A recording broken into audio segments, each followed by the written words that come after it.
Well, hi, everybody. It's Mr. Schauber, and welcome to my presentation on the invasion of Sicily and Italy in World War II. After the Allies defeat the German forces in North Africa, and after the Casablanca Conference, or as a result of the Casablanca Conference in Morocco, the Casablanca Conference, of course, was uh, FDR, Churchill, and Charles de Gaulle of France. It was determined that the next place to attack would be in Sicily and Italy.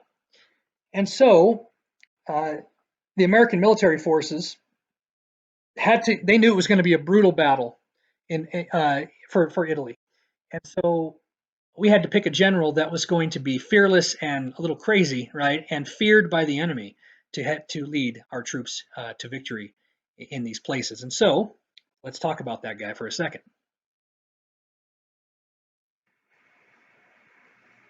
In July of 1943, American troops under George Patton attacked Sicily just south of the Italian mainland. Now, George Patton was, like I said, the Germans were scared to death of this guy.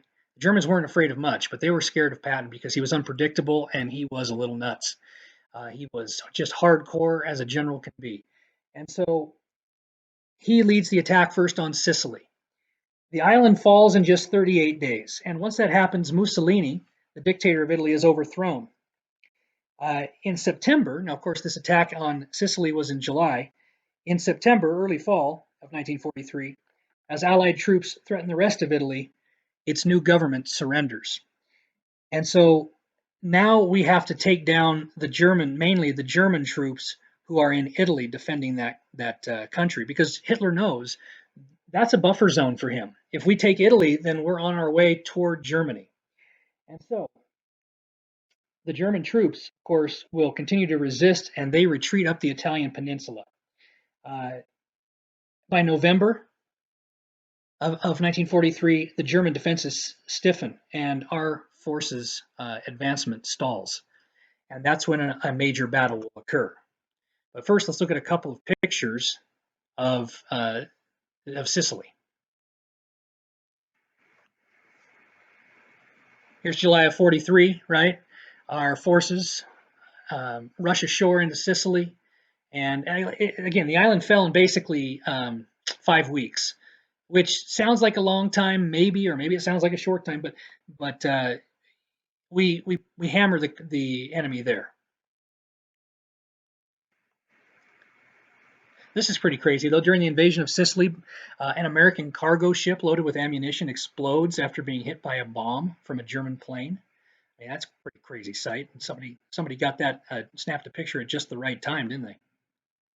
So, I mean, obviously, the Germans are still, and the Italians are still trying to keep Sicily. They don't want to lose that, but we beat them pretty good. But I mean, we suffer some damage too and some casualties. Here's a U.S. reconnaissance unit looking for enemy snipers in Sicily. And by August of 43, we pretty much, like I said, pretty much had the island. And an Italian woman kisses the hand of a soldier of the U.S. Fifth Army after troops move into Naples in their invasion and advance northward in Italy in October of 1943. And so what's going to happen is the U.S. troops uh, are going to hit the beaches of Italy, mainland Italy, and it's going to be tough. Okay, you can see in November of 1943, artillery observers from the Fifth Army look over a German-held town in Italy, and of course we're going to try to just barrage the heck out of that thing with our artillery to soften up the town. A Royal Air Force, so the British were helping as well. Baltimore light bomber drops a series of bombs during an attack on a railway station and junction at the snow-covered town of Sulmona, a strategic point on the east-west route across Italy, late February of 44. But I said this is going to happen. This battle is going to be brutal.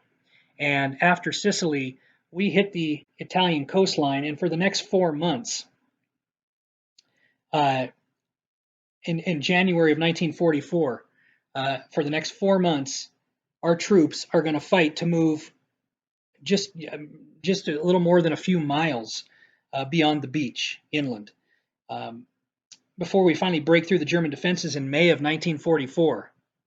Some 72,000 American soldiers had been killed or wounded. And so the Battle of Anzio, as it's called, is going to be a key battle in taking back the entire country of Italy because the Germans have so many of their defenses there, and they know we're going to attack that location, and so they've put so much effort into defending that. After we defeat them at the Battle of Anzio, now it sets us up uh, for so we can capture Rome.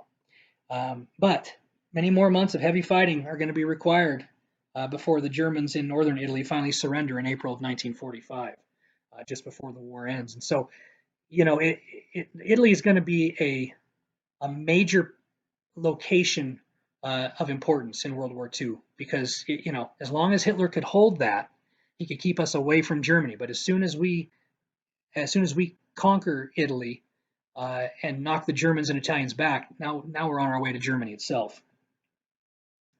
You know, we suffer throughout the whole Italian campaign. We suffered about 190,000 American casualties, and German losses approached 500,000. So that tells you how much both sides put into this Italian campaign. German infantrymen take cover in a house in southern Italy, early February 1944. I mean, it became a house to house, town by town ordeal as well in Italy.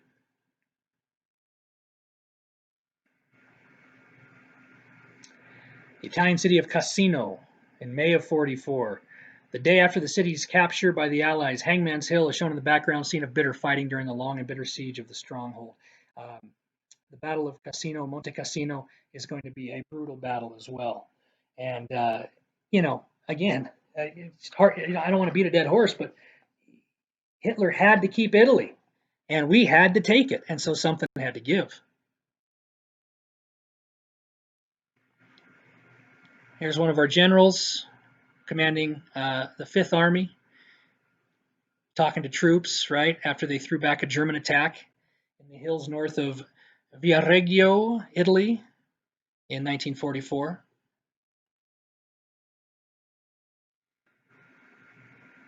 U.S. soldiers marched past the Roman Colosseum and followed their retreating enemy in Rome, okay, in June of 44.